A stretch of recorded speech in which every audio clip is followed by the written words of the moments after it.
To defy the stupid, to oppose the malicious, is no easy thing.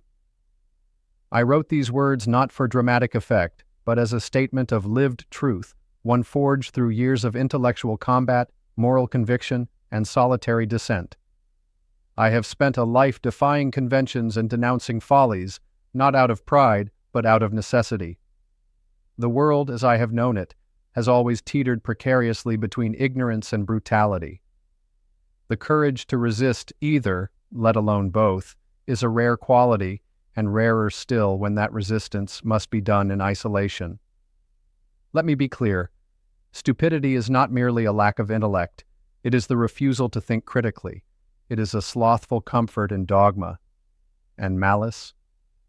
That is the willful misuse of intelligence to deceive, to dominate, to destroy.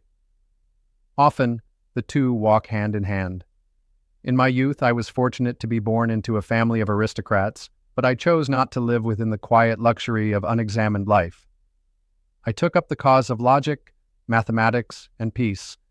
I wrote about set theory and the foundations of arithmetic not merely to build intellectual castles, but because clarity, even in the abstract, is a weapon against confusion and tyranny. And yet, even the most precise logic is no shield against the wrath of the irrational. During the First World War, I was dismissed from my academic post at Trinity College for opposing the war. I was later imprisoned during the age of nuclear folly, not for violence, but for urging peace. Good behavior, the magistrate demanded of me, as if silence in the face of annihilation was virtue.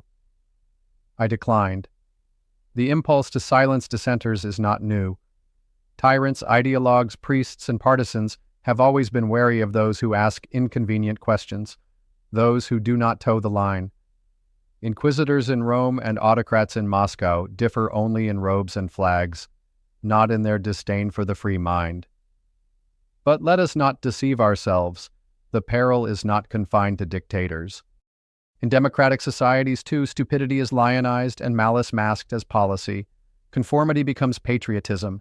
Complexity is reduced to slogans. People become afraid to speak the truth, or worse, to think it. And so I say to you, be prepared to be ignored, isolated, even attacked. You will be called naive, subversive, radical, or simply mad. It does not matter. If your convictions are grounded in reason and compassion, then you must not yield. Do not expect gratitude for your dissent. Expect silence. Expect mockery. Perhaps, if you are lucky, history will remember you kindly. But even if it does not, your resistance was not in vain. In this century, your century, the challenge persists. Social media platforms amplify both stupidity and malice with algorithmic efficiency. Misinformation flows freely, while truth is throttled by cynicism. Tribalism poisons discourse. Fear becomes a political currency. But let me assure you, this is not the time for despair. It is the time for courage, the time to be unreasonable in your reason, to be radical in your clarity, to speak even when your voice trembles, to question even when the answers are unwelcome, to resist even when the odds are dire. You must learn, as I did, that a calm conscience is more valuable than a compliant reputation, that it is better to be jailed for peace than praised for silence, that even in your smallest acts of intellectual honesty, you are contributing to the slow, stubborn evolution of human dignity. The arc of reason is long and often battered, right? But it exists only because individuals have chosen to think when it was dangerous to do so. So I say to you now, study logic not only to argue, but to understand. Nurture compassion not as sentiment, but as principle, and speak, always speak, when you see cruelty disguised as order, or idiocy crowned as virtue.